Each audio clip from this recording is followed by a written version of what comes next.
how is it that I built up my network, my little black book, my Rolodex?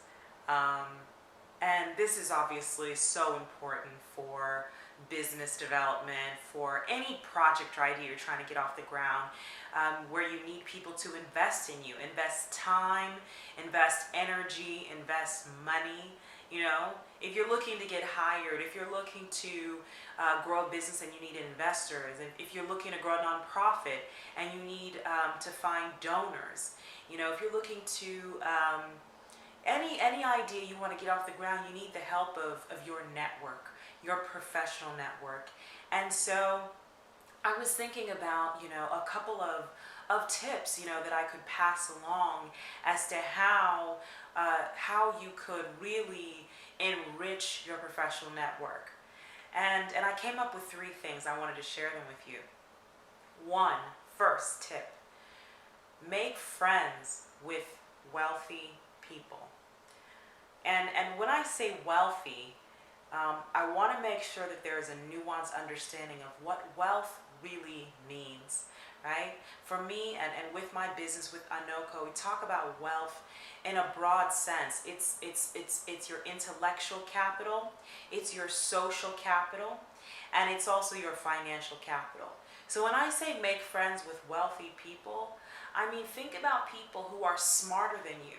Think about people who are more connected than you. Think about people who are richer than you. If you are interacting with people who are at your level only, then you're limiting the power of your book. So you want to think about how to stretch yourself almost to the place where you're uncomfortable, right? And if you've gone to networking events, you know that it can be intimidating, it can be isolating, alienating, uncomfortable to go to networking events. And that's why I hate networking. But what I do is I connect with people based on a shared interest, something we have in common. And for me, that is typically something relating to the arts and culture. So when I started to put on art shows, when I started to curate experiences, when I started to curate music concerts, and it was fascinating to see. It was fascinating for me to see the very different types of people that I was able to attract. And those people became part of my professional network. People who were across different industries, across different races, ethnicities, socioeconomic status, right? So this is how I stretch myself. And I was able to meet people who are now so invested in what I'm doing. So number 1, make friends with wealthy people.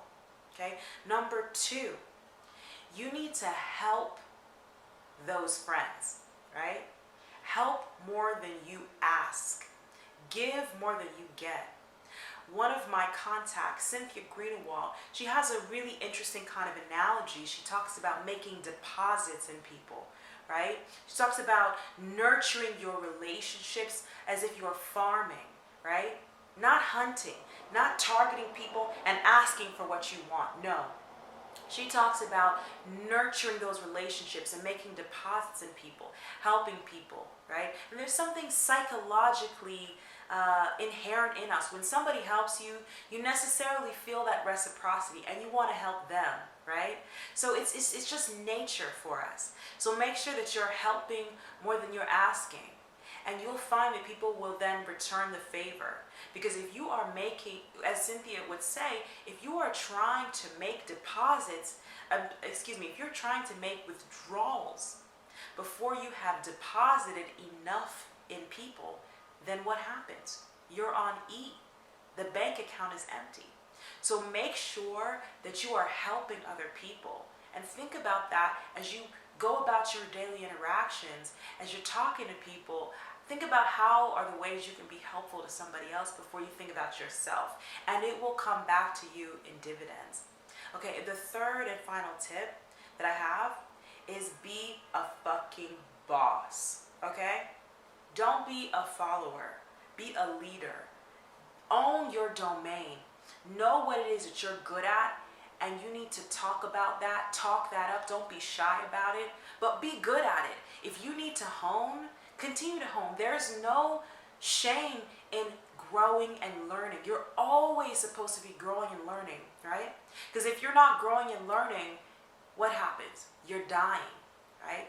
Every good boss, every good leader that I know is continually honing their skills, right? So that they feel confident that they're putting out excellence and nothing less.